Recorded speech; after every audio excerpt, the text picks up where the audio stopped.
चंद्रपुर के ऊपर चांद एक घायल आंख की तरह नीचे लटका हुआ सूखे खेतों पर हल्की रोशनी बिखेर रहा था। रमेशर अपनी बैलगाड़ी को संकरी कच्ची सड़क पर चला रहा था, जिसके लकड़ी के पहिए झींगुरों की चहचहाट के साथ ताल मिलाते हुए चरमरा रहे थे। साल 1996 था और उत्तर प्रदेश के इस कोने में पीढ़ियों से कुछ खास बदलाव नहीं आया था, सिवाय शायद अनाज की बढ़ती कीमतों और पुरुषों के चेहरे पर बढ़ती झुर्रियों के। अक्टूबर के अंधेरे में घंटियों की हल्की झंकार के बीच रमेशर अपने बैलों कालू और मोती को धीरे से पुकार रहा था। चलो चलो। वो पास के भीकनपुर गांव से लौट रहा था, जहां उसने चक्की में गन्ने से भरी एक गाड़ी पहुंचाई थी। उसके कुर्ते की जेब में 300 रुपए का भुगतान था, जो अगर परिवार सावधानी से इस्तेमाल करे तो दिवाली तक के लिए काफी था। आगे का रास्ता बिल्कुल खाली था, जिसके किनारे घने साल के पेड़ थे, जो मानो षड्यंत्र रचते हुए झुके हुए थे। रमेशर इस रास्ते से हजारों बार गुजर चुका था। उसे हर मोड़, हर उस पेड़ की जानकारी थी जो घर के आधे रास्ते का निशान था। लेकिन आज रात कुछ अलग ही लग रही थी। हवा उसके शरीर से चिपकी हुई थी और यहाँ तक कि बैल भी घबराए हुए लग रहे थे। उनके कान उन आवाजों पर फड़क रहे थे जिन्हें वो सुन भी नहीं पा रहा था। वो उस पुराने पीपल के पेड़ के पास से गुजर रहा था, जिसके बारे में गांव वालों का कहना था कि उसमें एक ब्रह्म राक्षस रहता था। तभी उसने ये सुना, अंधेरे में कहीं से एक महिला की पतली और हताश सी आवाज, भैया भैया प्लीज। रमेशर ने लगाम खींची और कालू और मोती को रोक दिया। उसका दिल जोर से धड़क रहा था। उसकी हर अंतरात्मा उसे आगे बढ़ते रहने के लिए कह रहे थे, लेकिन उसकी माँ ने उसे सिखाया था कि मुश्किल में पड़े किसी भी व्यक्ति को नजरअंदाज नहीं करना चाहिए। कौन है? उसने अंधेरे में झांकते हुए पुकारा। वहां कौन है? पेड़ों की कतार से एक आकृति निकली, सफेद साड़ी पहनी एक महिला, जिसका दुपट्टा उसके सिर पर था। वो लड़खड़ाते हुए गाड़ी की ओर बढ़ी। एक हाथ से उसने अपना पेट पकड़ रखा था। भैया भैया मेरी मदद कीजिए, वो हाँफते हुए बोली। मुझे कहाँ पहुंचना है? मेरा बच्चा आने वाला है। रमेशर का गला सूख गया। इस सड़क पर रात में अकेली गर्भवती महिला, ये सब कुछ ठीक नहीं लग रहा था। लेकिन अगर वो उसे यहाँ छोड़ दे तो वो किस तरह का आदमी कहलाएगा।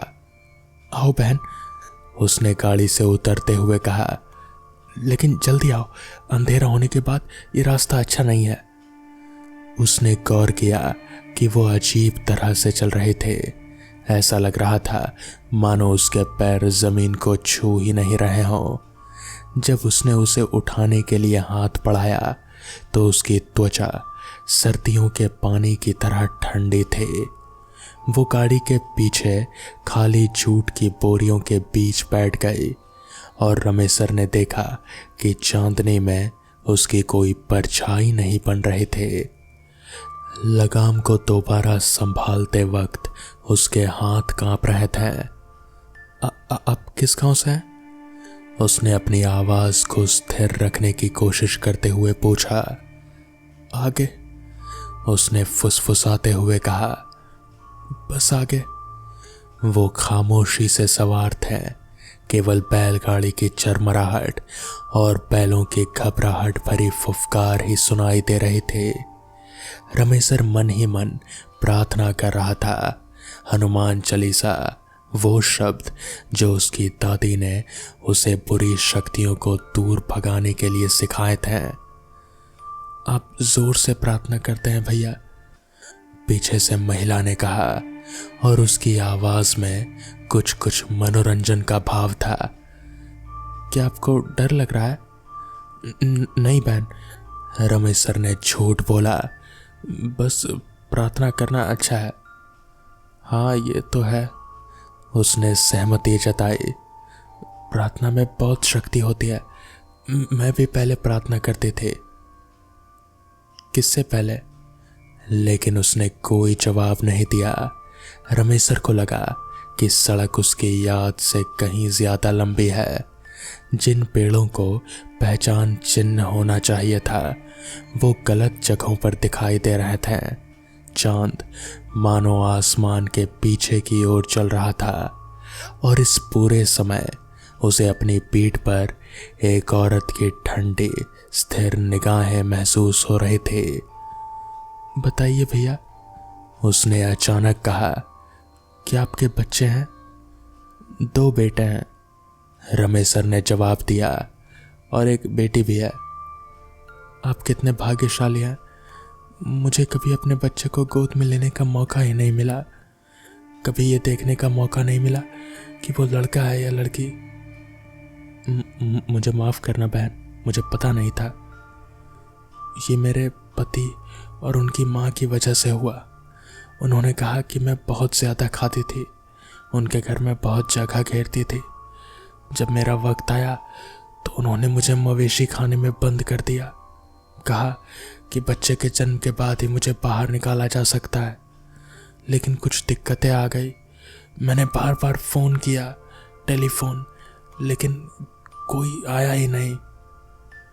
रमेश सर का खून जम गया। वो जानता था कि इन गाँवों में ऐसी कहानियां आम है, लेकिन पीड़िता से खुद ये सुनकर जब तक उन्होंने दरवाज़ा खोला, उसने अजीब तरह से ठंडी और शांत स्वर में कहा, हम दोनों मर चुके थे। उन्होंने हमें पीपल के पेड़ के नीचे दफना दिया। कोई प्रार्थना नहीं, कोई रस्म नहीं, बस मिट्टी। रमेश सर के हाथ लगाम पर सुन्न पड़ गए। वो पीछे मुड़कर देखना चाहता था, ये देखना चाहता था कि वो अभी भी वहीं है या नहीं, लेकिन डर ने उसका सिर आगे रखने की ओर उसे मजबूर कर दिया। बहन, उसने लड़खड़ाती आवाज में कहा, बहन, मैं। डरिए मत भैया, मैं आपको चोट नहीं पहुंचाना चाहती। आप रुक गए, आपने मदद की, दूसरों की तरह नहीं। दूसरे? हाँ बिल्कुल, अमावस्या के बाद से 7 लोग इस रास्ते से गुजरे हैं। 7 लोग जिन्होंने मेरी आवाज़ सुनी और गाड़ी चलाते रहे। घर पहुंचने से पहले उनकी गाड़ियां टूट गई, पहिए चकनाचूर हो गए, धुरे टूट गए। ऐसे हादसे, ऐसे दुर्भाग्यपूर्ण हादसे। गाड़ी अचानक एक झटके में एक ऐसे गड्ढे में जा फंसी जहां नहीं होना चाहिए था। रमेश सर ने लकड़ी की सीट को कसकर पकड़ते हुए चीख मारी। लेकिन आप रुक गए, महिला ने आगे कहा। आपने दया दिखाई, ये मायने रखता है भैया। ये हम जैसे लोगों के लिए मायने रखता है जिन्हें कभी दया नहीं मिली। कृपया करके, रमेश सर ने फुसफुसाते हुए कहा, मेरे बच्चों को पिता की जरूरत है। मुझे पता है, इसलिए मैं तुम्हें ये बता रही हूँ। जब तुम अगले मोड़ पर पहुंचो तो गाड़ी रोक देना, नीचे उतरकर बाएं पहिए से नीचे देखना, तुम्हें वहां कुछ मिलेगा। उसे घर ले जाना, उसे संभाल कर रखना। वो क्या है? एक पुराना पीतल का लोटा, मिट्टी में दबा हुआ। इसके अंदर आपको वो सब मिलेगा जो मेरे पति का परिवार नहीं चुरा सका। मेरी माँ के गहने, एकमात्र ऐसी चीज़ जो सचमुच मेरी थी। इसकी कीमत इतनी है कि आप अपनी बेटी को शहर के स्कूल में भेज सकते हैं, अपने बेटों को इन खेतों से परे एक बेहतर भविष्य दे सकते हैं। रमेसर का सिर चकरा गया। क्या ये कोई चाल थे, कोई अभिशाप? तुम मुझे ये सब क्यों दोगी? क्योंकि दया का फल मिलना चाहिए भैया, और क्योंकि मैं चाहती हूँ कि मेरी कोई चीज़ इस दुनिया में रोशनी लाए, ना कि सिर्फ इस अंधेरे में समा जाए जैसे कि मैं समा गई हूँ। गाड़ी आगे बढ़ती रही और अब रमेसर को आसपास के निशान पहचान में आने लगे। वो अपने गांव से पहले वाले मोड़ के पास पहुंच रहा था, वो जगह जहां सड़क पुराने कुएं के चारों ओर घूमते थे। यहीं रुक जाओ, महिला ने कहा। रमेसर ने लगाम खींची। कालू और मोती तुरंत रुक गए। उनके सिर डर से नीचे झुक गए थे। कांपते हाथों से रमेसर गाड़ी से नीचे उतरा। उसने अपने यात्री की ओर पीछे मुड़कर देखने की हिम्मत ही नहीं की। बाईं पहिए से नीचे, उसने याद दिलाया। अपने हाथों से खोदो। वो मिट्टी में घुटनों के बल बैठ गया। उसकी उंगलियां मिट्टी को खुरच रही थी। कुछ ही पलों में उसकी उंगलियां किसी कठोर और गोल वस्तु से टकराई। उसने मोम से सील किया हुआ था एक पुराना पीपल का लोटा निकाला। वो आश्चर्यजनक रूप से भारी था। इसे कल दिन के उजाले में खोलना, महिला ने निर्देश दिया। जो भी मिले उसका समझदारी से इस्तेमाल करना। और भैया, हाँ, अपनी बेटी को उसका नाम बताना, लोगों को बताना कि मेरे साथ क्या हुआ। मेरी मौत को भुलाया ना जाने देना। मुझे वादा करो। मैं वादा करता हूँ, रमेसर ने लड़खड़ाती आवाज में कहा। तुम्हारा क्या नाम है? सरस्वती। मेरा नाम सरस्वती है। रमेसर ने लोटे को अपने सीने से लगा लिया और आखिरकार अपनी गाड़ी के पीछे की ओर देखने के लिए मुड़ा। वो खाली था। जूट की बोरियों में केवल इस बात का आभास रह गया कि वहां कोई बैठा था, और खुरदरी लकड़ी पर साड़ी के कुछ सफ़ेद धागे अटके हुए थे। वो कुछ मिनट तक कांपता हुआ वहीं खड़ा रहा, फिर वापस बैलगाड़ी पर चढ़ गया। कालू और मोती को किसी प्रोत्साहन की जरूरत नहीं थी। वो चंद्रपुर तक अंतिम किलोमीटर लगभग दौड़ते हुए गए, मानो उस मनहूस सड़क से छुटकारा पाने के लिए बेताब हों। रमेसर आधी रात से ठीक पहले घर पहुंचा। उसकी पत्नी कमला ने बैलों की आवाज सुनते ही दौड़कर बाहर आ गई। तुम कहाँ थे? मैं बहुत परेशान हो गई थी। खाना ठंडा हो गया और बच्चे पहले से ही। रमेसर, क्या हुआ? तुम भूत देख कर आए हो ऐसा लगता है। वो कुछ नहीं बोल सका। उसने बस उसे लोटा दिखाया। उस रात उसने उसे सब कुछ बता दिया। कमला ने आंखें फाड़ कर सुना। इशारा करते हुए और दुर्गा माँ का नाम लेते हुए उन्होंने बर्तन को सुबह तक ना खोलने का फैसला किया।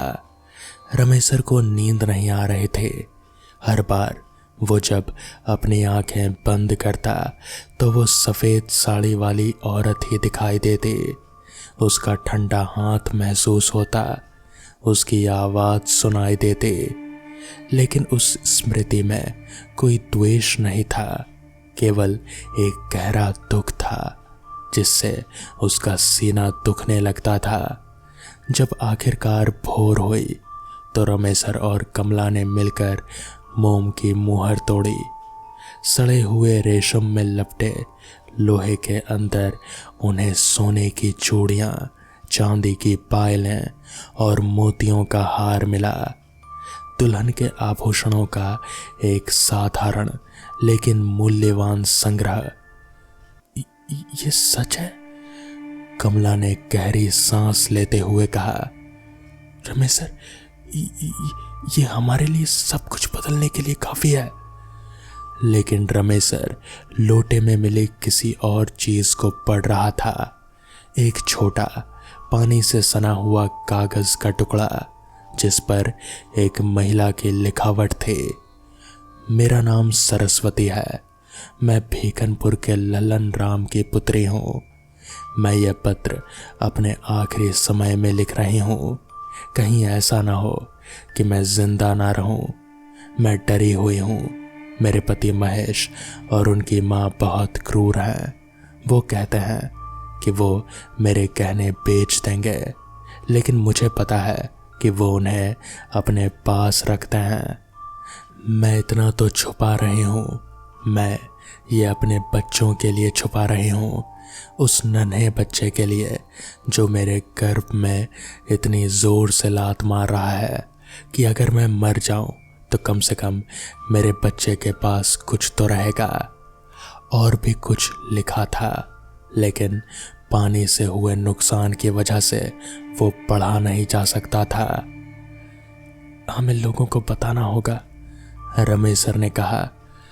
हमें उन्हें बताना होगा कि क्या हुआ था। और उसने ऐसा किया भी। वो पहले अपने गांव के बुजुर्गों के पास गया, फिर भीखनपुर की पंचायत में। उसने उन्हें सड़क पर पड़ी उस महिला के बारे में बताया, सरस्वती के बारे में बताया, जिसकी प्रसव के दौरान मौत हो गई थी। और उसके ससुराल वालों ने उसकी चीखों को अनसुना कर दिया था। कुछ लोगों ने इसे अंधविश्वास बताकर खारिज कर दिया, लेकिन कुछ लोगों को ये बात याद थी। महेश तिवारी की एक बहू थे जिसकी 20 साल पहले मौत हो गई थी।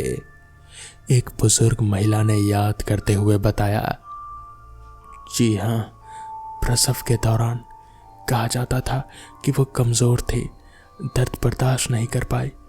लेकिन महेश की माँ लक्ष्मी देवी प्रसव के बाद हमेशा इतने बढ़िया गहने पहनती थी, नए सोने के कंगन, नए हार।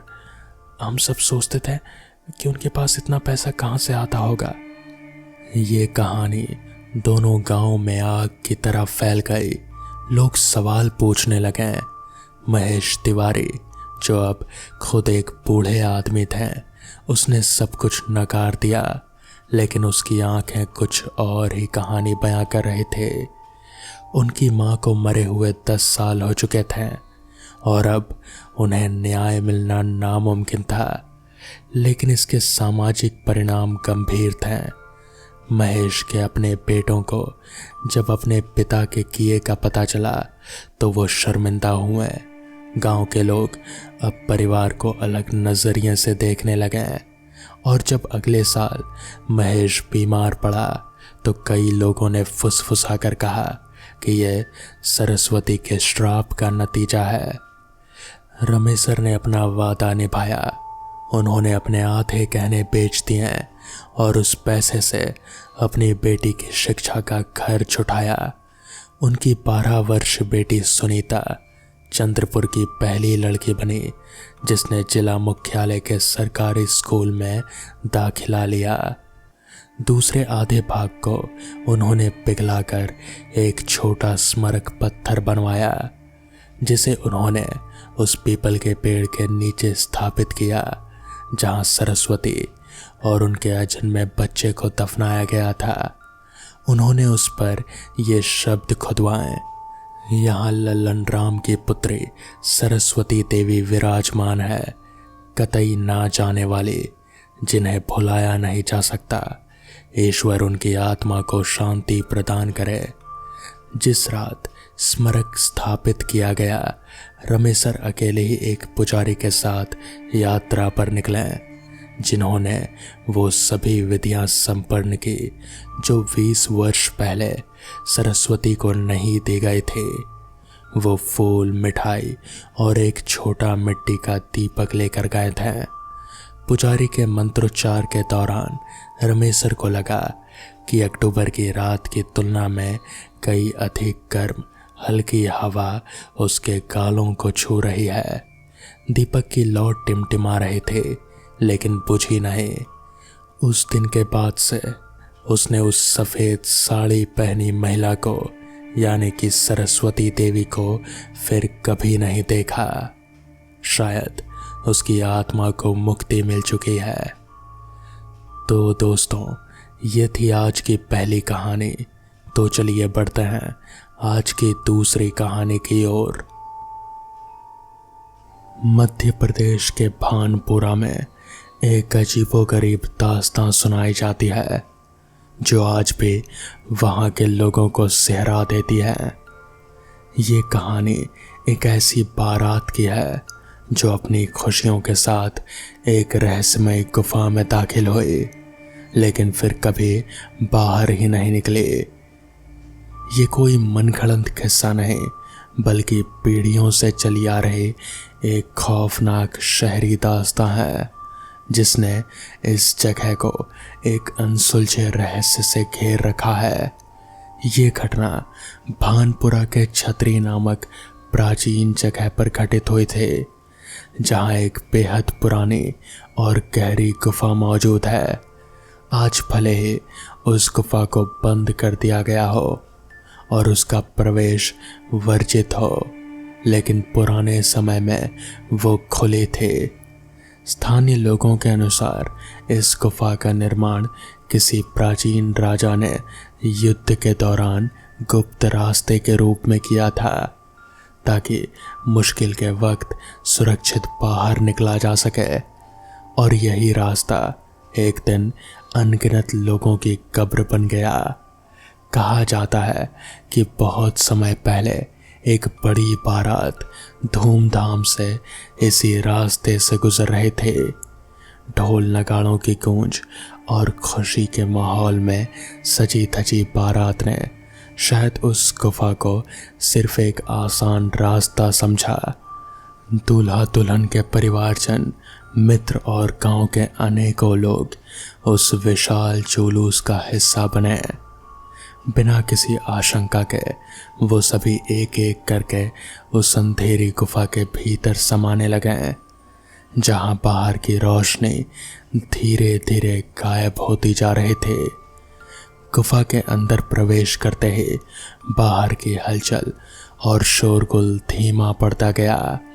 जो लोग बारात के पीछे थे या गुफा के मुहाने पर इंतजार कर रहे थे, उन्हें लगा कि भीतर से जल्दी ही लोग निकलेंगे, पर एक लंबा इंतजार खामोशी में बदल गया। घंटों बीत गए, लेकिन बारात का कोई भी सदस्य गुफा से बाहर नहीं आया। हंसी खुशी का माहौल अचानक दहशत में बदल गया। खोजबीन शुरू हुई, लेकिन गुफा के भीतर सिर्फ गहरा सन्नाटा था। उस दिन के बाद से उस बारात का कोई नामो निशान नहीं मिला। वो सब कहाँ गए? क्या गुफा ने उन्हें जिंदा निगल लिया था? ये सवाल आज भी भानपुरा के हर कोने में गूंजता है। स्थानीय लोगों का मानना है कि गुफा किसी अज्ञात शक्ति का द्वार थी, जिसने पूरी बारात को अपने रहस्यमय पाश में कस लिया।